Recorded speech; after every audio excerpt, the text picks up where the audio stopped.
So the question is, why is Artaud my favorite Frenchman? This is something that I mentioned in my presentation for aesthetics, and I thought today I would give you the reason. So, yeah, if you're new here, I am a philosophy student. This is kind of like once in a while I decide to do a vlog. And what I want to share this video specifically, besides this amazing thing that he wrote, is how I feel I've grown during my last few years studying philosophy, and it's insanity. So I got my results yesterday and I passed with honors again, which is ridiculous, which is super ridiculous. Hi, so I know that I sounded really giggly in my video, but I just want to say that it really irritated me. Of course, I'm really happy and lucky in a lot of different ways, but I worked really, really hard. So I'm just gonna say it's high honors. I totally deserve it, and I worked super hard. Broke my brain, worth it. Yeah, okay, back to the video. I think this video, besides, this again, what a teaser, but this amazing thing that I found reading Artaud's, oh, wait, one second. Like, it's so casual that I forgot to have the book with me. So this book is a compilation of his work, so works. And on days that I don't want to read philosophy, I read him, which is really nice. This video is going to be broken down into two parts. The first part is just a beautiful reading. Well, it's going to be a reading or like this huge appreciation that I have for what he wrote. And the second part is going to be me saying how I felt like I've addressed this question, I've come across certain questions, and basically kind of like a retrospective of like what I've written, what I've read, and what I think I am still in search of in my quest in philosophy. So this letter is in the parts of The Complete Works of Artaud, Art and Death, Letter to a Clairvoyant, addressed to Madame Sacco in 1926, a famous clairvoyant among the Surrealists. You know this is going to be amazing. So I broke it down actually like in written form because it's going to be easier to read instead of like one tiny paragraph of like everything like all combined. Is that it actually was a note on one sentence of his letter, which is l'émotion de savoir était dominée par le sentiment de la mansuétude. So the emotion of knowledge is dominated by the sentiment or feeling of mansuétude. I have no idea what that meant, so I Googled it, and it says that it is the moral disposition that inclines to gentleness, patience, and forgiveness. It's really interesting, this opposition that he made. Well, he's the king of contradictions, but oppositions between the emotion of knowing and the feeling of this thing that inclines us to gentleness. And you're gonna see that it's about the rapport de force, a relation of force between a man and the world. So without further ado, let me start. Je n'y peux rien. J'avais ce sentiment devant elle. La vie était bonne parce que cette voyante était là. La présence de cette femme était comme un opium, plus pure, plus légère, quoique moins solide que l'autre, mais beaucoup plus profonde, plus vaste et ouvrant d'autres arches dans les cellules de mon esprit. Cet état actif des champs spirituels, cette conflagration de monde immédiate et minuscule, cette imminence de vie infinie dont cette femme m'ouvrait la perspective, m'indiquait enfin une issue à la vie et une raison d'être au monde. Car on ne peut accepter la vie qu'à condition d'être grand, de se sentir à l'origine des phénomènes tout au moins d'un certain nombre d'entre eux. Son puissance d'expansion, son une certaine domination sur les choses, la vie est indéfendable. Une seule chose est exaltante au monde, le contact avec les puissances de l'esprit. Cependant, devant cette voyante, un phénomène assez paradoxal se produit. Je n'éprouve plus le besoin d'être puissant, ni vaste. La séduction qu'elle exerce sur moi est plus violente que mon orgueil. Une certaine curiosité momentanément me suffit. Je suis prête à tout abdiquer devant elle. L'orgueil, volonté, intelligence. Intelligence surtout. Cette intelligence qui est toute ma fierté. Je ne parle pas, bien entendu, d'une certaine agilité logique de l'esprit, du pouvoir de penser vite et de créer des rapides schémas sur les marges de la mémoire. Je parle d'une pénétration souterraine du monde et des choses, pénétration souvent à longue échéance, qui n'a pas besoin de se matérialiser pour se satisfaire et qui indique des vues profondes de l'esprit. C'est cela foi de cette pénétration au pied beau et plus souvent sans matière et que moi-même je ne possède pas, que j'ai toujours demandé que l'on me fasse crédit. d'où on me fait crédit 100 ans et se contenter le reste du temps de silence. Je sais dans quelle langue retrouver cette femme. Je creuse un problème qui me reprochait de l'or. De toute matière subtile, un problème abstrait, comme la douleur qui n'a pas de forme et qui tremble et se volatilise au contact des os. Let's give it a moment to breathe. How fantastic was that? So let's start from the very beginning, which basically he talks about how it's an opium. Just being in front of this woman is an opium.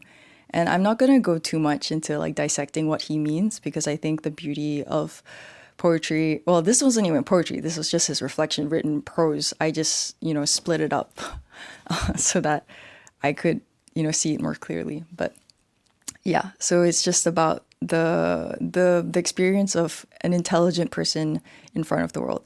So I guess like the first thing would be definitely that this is something that I approached with my writing on Le Monde Poétique for my class on epistemology. It's kind of like how, a finite being, which is us, and our relationship with the infinite, with the world. And this idea about opium, it's kind of like this relief from the struggle of actually being in this relationship with this world.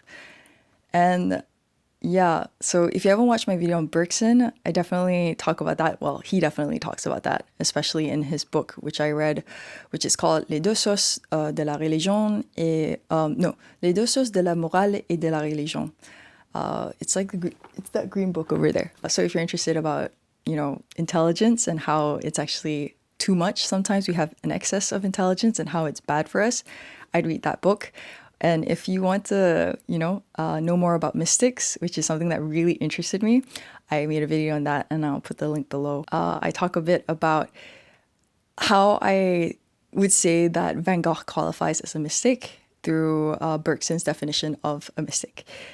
The second part, which is like the spiritual exchange and the part that I love so much, of course, again, like the idea of perspective, and that's like Weltanschauung, so worldview, something again that I wrote about in the poetic world. And this thing about une issue à la vie, it's like an exit from life and une raison d'être au monde.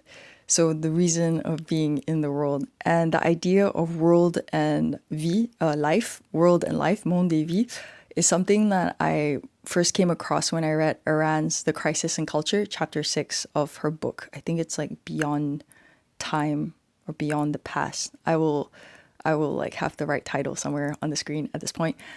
But I actually did my commentary on this topic and I got my first 19 ever with it. So yeah, it's really cool.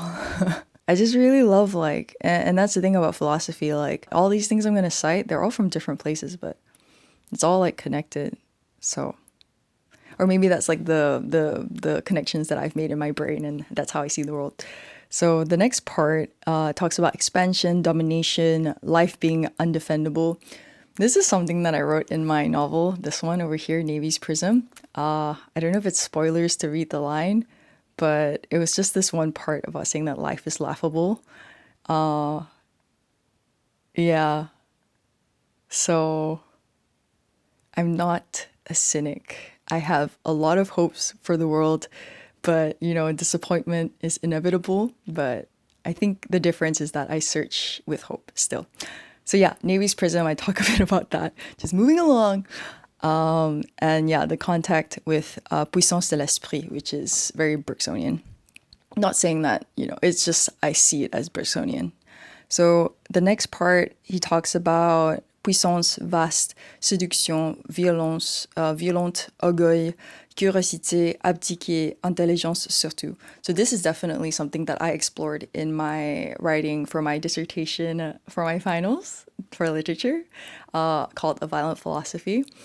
And yeah, it's just really like this question of like orgueil and curiosity, right? Like I said, like orgueil is dogmatism of the sophists who don't want to question their way of thinking, and then the violence comes in to kind of like wake you up to really like question, like never stop questioning why it is that you think a certain way. And the idea of like curiosity, right? Something that I quoted was just from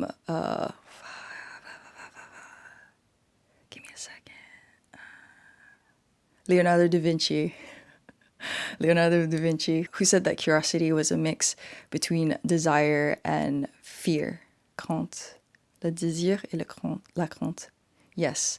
And one is like the desire to know the amazing thing that lies behind the fear of what is in the cave. So I basically wrote that better in my dissertation. So if that is of interest, it is there. And yeah, like just this struggle of this idea of intelligence. Like, because he said like orgueil, pride, volonté, will, and intelligence. Like he's ready to abdicate them. And intelligence surtout. Like the most is intelligence. Like I was talking to my friend and I just said she just said like, oh yeah, you can't take life too seriously because you can't control things. I totally get it. Really agree. Type A, but still has to agree because that's, you know, life, and that's the whole problem, or else we wouldn't be stressed. Well, I wouldn't be stressed.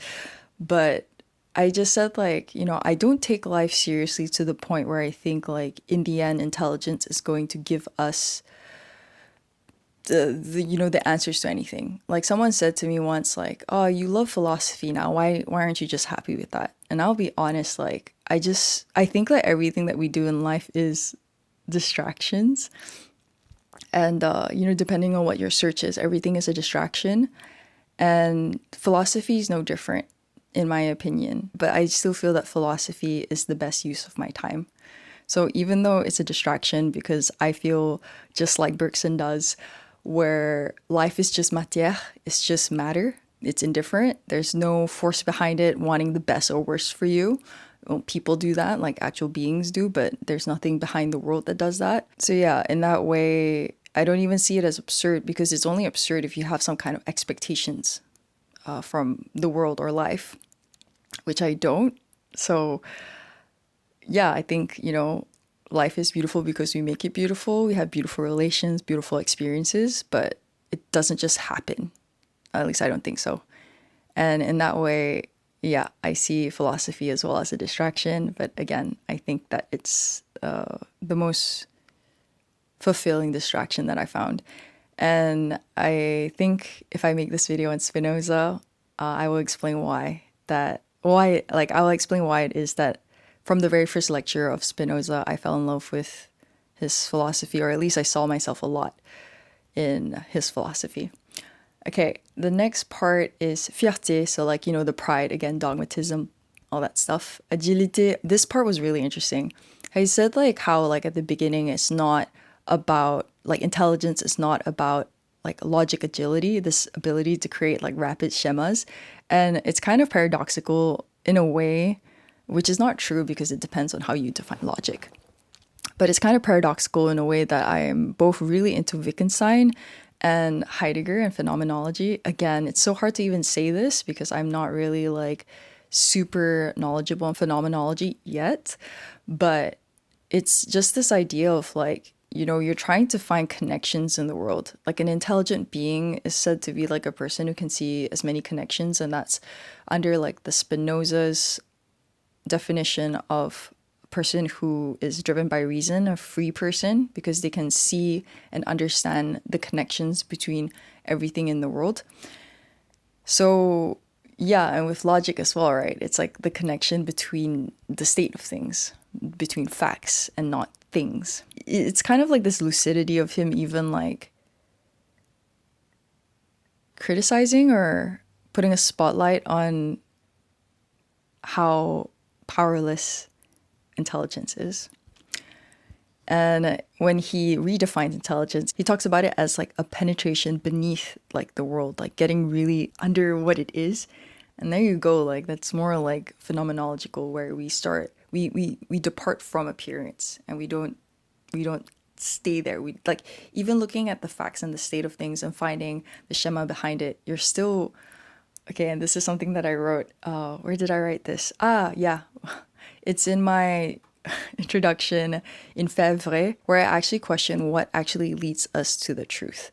Whether it is the contingencies of life, like things that we see, like, you know, the so-called facts, like the facts of the world, right? Things that are in front of us, what we believe or true with justified belief think is available to us, or what the world is supposed to be. Or the second one, what did I write? Or what is necessary. So it was like a delineation between le vrai et le réel. So like the true and the real. And yeah, if you want to, see what I wrote, I have a video on that, which is crazy. Yeah, so it's like something that you don't need to for it to materialize to satisfy and to have a more profound view of the spirit. So again, like past the material world. C'est la foi. C'est ça la foi. Oh my god. Okay. So this is difficult to like recommend because this is like literally, I think this was literally my first dissertation, and I was like, I had no idea what I was doing. I had a friend who like helped me read my French. And she was like, at the end, I was so over this because I was researching so much and it was my very first. So I was just like, I don't even know if this amount of effort that I'm putting in makes sense because I don't even know what direction I'm supposed to go to. And this was on le sujet, the subject. And I was reading like Heidegger, Hegel, like Descartes. Imagine this is like your first dissertation, and I've never done French. Like I've never done French, and I've never done like philosophy, and it's my first dissertation. And I was writing about what do you call it? The consciousness. I was talking about the soul, and I was talking about the spirit. And I said like, what does the subject do to conserve its soul?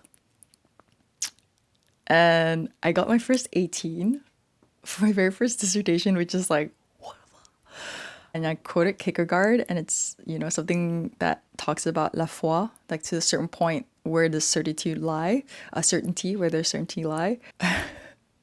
It's insane. It's insane. Okay. Why is it insane? I just never thought that I would ever do this in my life, which is so crazy. So, yeah, to finish off with the last part, he basically talks about digging at this problem that brings him closer to gold. So, like searching for gold. And he says that it's kind of like a pain, la douleur, and that doesn't have any form, but that trembles and volatilizes with contact of the bone. So it's kind of like, it's not even about intelligence anymore. It's this corporal relationship between you and this like existential abstract problem that has no form. So then we go back to metaphysics. And all of this starts with like our relationship with the world. How I define the subject in my dissertation on how oh yeah, and by the way, that one's only in French because I just started my channel, and I don't know, I was just really excited about making it in French, so I don't actually have subtitles for them, so it's only for people who can understand French at this point. But how I describe the subject is that it is the substrat, or like the substance, like the substance that collects knowledge. And if anything, maybe we can say that the world is the substrat, or the substance that enables this foraging of knowledge. There was this other thing that I read, something about Spinoza, something that allows us, the only thing that allows us. Ah, yeah, it is God. It is God and nature, and it's the only thing that allows us to have reality because it is the totality of reality. But that's like a side topic. I hope you enjoy a recounting of my learning process and all the things that I've come across so far in my philosophy journey. So, yeah, I thank you for your time. I thank you for your support.